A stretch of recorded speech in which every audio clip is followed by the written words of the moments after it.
Prophet Hud alayhi salam preached to the people of Ad, who had become very arrogant and worshipped idols. Allah subhanahu wa ta'ala destroyed the city of Ad because of their sins. After many years, they were succeeded by the tribe of Thamud. The people of Thamud were very hard-working. They were excellent craftsmen as well. They built beautiful houses on top of mountains that surrounded their city. Allah subhanahu wa ta'ala blessed their lands to become fertile, and it gave them abundant crops.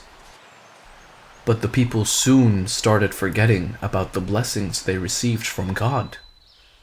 They started getting arrogant and proud.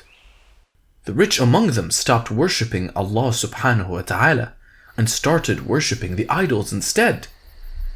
This continued for many years, and after a few generations, most of the people in Thamud had become idol worshippers. Idol worshipping was now rooted deeply in the minds of the Thamud people. It was during this time that Prophet Saleh alayhi salam lived among them. Prophet Saleh alayhi salam was a good and wise person. The people loved and respected him for his wisdom and qualities. Saleh alayhi salam was chosen as Allah's messenger. He was not afraid of anyone except Allah, the Great and Almighty. He prayed to Allah without fearing anyone. The Prophet tried to show the people of Thamud the right path by speaking about Allah subhanahu wa ta'ala. One day, as usual, the members of the tribe gathered around the rock on top of the mountain for worship. The men worshipped the rock for a long time. When their sons saw this, they started worshipping the rock as well. The Prophet was passing by that day when he saw the people worshipping this idol. He was sad when he saw this. He approached them and said, "Oh my people, please serve Allah, the one and only true God." Then one of them said, "Why do you ask us to pray to Allah alone?" "Because He has created you," said the Prophet. "He gave you everything, the sun, the moon, the mountains, the seas, everything that you see around." One of them had an idea, and he came forward. "God is the true God, then show us a miracle," he said. "Show us a miracle and we'll believe you." The people gathered there agreed with this priest. They needed proof. Then a rich man came forward and said, "Ask your Lord to make a living she-camel out of that rock." Then another chief came forward and said, "And make the camel pregnant too." He laughed. The people laughed when they heard this. They knew the Prophet was defeated, as they were sure he couldn't show them the proof. Saleh alayhi salam thought for a while and replied, "If Allah delivers this miracle, do you promise to believe in Allah as the one true God? Will you accept that I am His messenger?"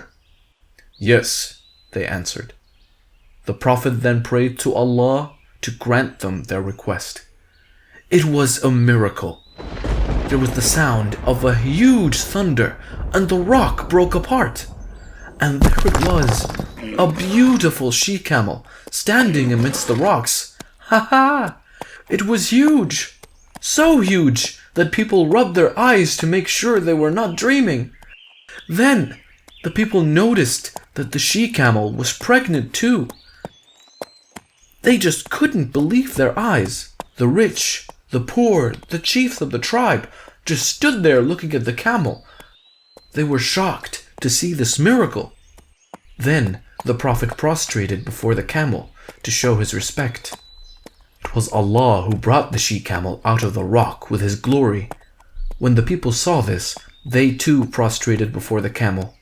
They now believed in the power of Allah subhanahu wa ta'ala. They had seen a great sign before their eyes. "What the Prophet said was true," they said. "Allah is the one true God." But even now, the number of believers were very few. The minds of others were still corrupted. They refused to believe in Allah subhanahu wa ta'ala. They thought the Prophet was using one of his tricks to make the people believe. The she-camel became the symbol of Allah subhanahu wa ta'ala. After 3 days, the she-camel gave birth to a lovely young he-camel. The young one followed his mother wherever she went. It walked behind its mother calmly, and the mother looked after him fondly. Very soon, the she-camel and her son became symbols for affection and mercy. When the people of the tribe saw it, they said, "This is Salih's she-camel." Then the Prophet said to his people, "O my people, worship Allah. There is no other God but Him. This is a clear sign from your Lord. This she-camel is a sign for you, so leave her to graze on Allah's earth. Be careful not to hurt it. If you do that, then Allah will punish you." Days passed, and the she-camel grazed in the green pastures of Thamud. It ate the plants from the valley and drank water from the well. It so happened that there was only one well in the entirety of Thamud. The entire population of Thamud depended on this well for water.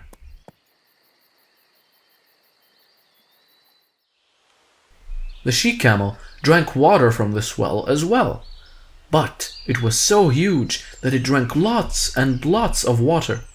On some days, the camel drank all of the water in the well, leaving it dry. Because of its huge size, people were afraid to go near the well when the camel was drinking water.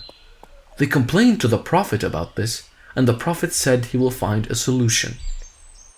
When its young camel was hungry, the she-camel gave him her milk.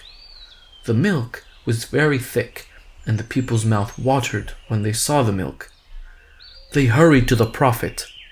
"The camel's milk may be blessed," they said to him.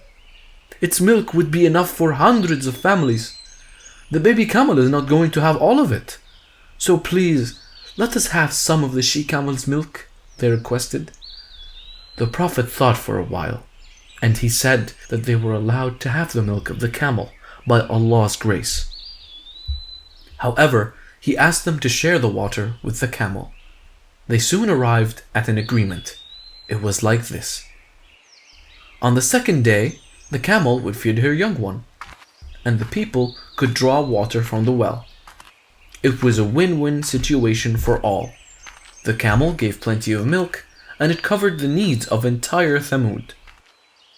At first, the people were happy and content, but soon the disbelievers started raising their voices. They hated the Prophet for turning people away from their idols, and their hatred now turned toward the blessed she-camel. Some of the chiefs were against the Prophet too. They knew that the Prophet was a danger to their beliefs. They couldn't stand the Prophet no more, so one night they hatched a plot to kill the poor she-camel. They took the help of their wives to convince 9 strong men. These 9 men agreed to kill the she-camel and her calf. They decided to kill the camel the next day. On the next day, these 9 men observed the camel closely. The camel, as usual, came to the well for drinking water. When it started drinking water, one of the men shot an arrow at its leg. The camel cried out loudly, and it started to run, but the poor animal couldn't because of the arrow stuck in its leg. The men roared and ran toward the camel. They took out their sword and struck its other leg. The poor animal fell down crying. Then these evil men used their swords and spears to kill this poor camel. When the disbelievers saw that the camel was dead, they jumped up and down with joy. They cheered the men with songs and poetry. They started celebrating, not knowing that they had destroyed the gift of Allah subhanahu wa ta'ala. When the Prophet saw this, he was heartbroken. "Enjoy life for 3 more days, for the God is sending his punishment," he shouted to the evil men who were dancing with joy. "Why 3 days?" they asked. "Ask your God to punish us today," they said arrogantly. The Prophet once again tried pleading with them. "My people, why do you follow the evil ways? Seek forgiveness from Allah so that you may receive His mercy." But they didn't listen to him and continued with their celebrations. That night, these evil men plotted to kill the Prophet as well. But Allah warned the Prophet and asked him to get away from Thamud. Heavy-hearted, they left the land of Thamud. As the Prophet warned, it was the day of punishment. The evil men who killed the she-camel and all other disbelievers stayed inside their homes. They thought their homes, made of rocks and stones, would protect them from the punishment. Suddenly, thunderbolts appeared out of nowhere, and there were severe earthquakes as well. The land was violently shaken, killing every man and animal living in Thamud. All the disbelievers in Thamud were struck dead at the same time. The earthquake destroyed everything. The idols they worshipped could not save their lives.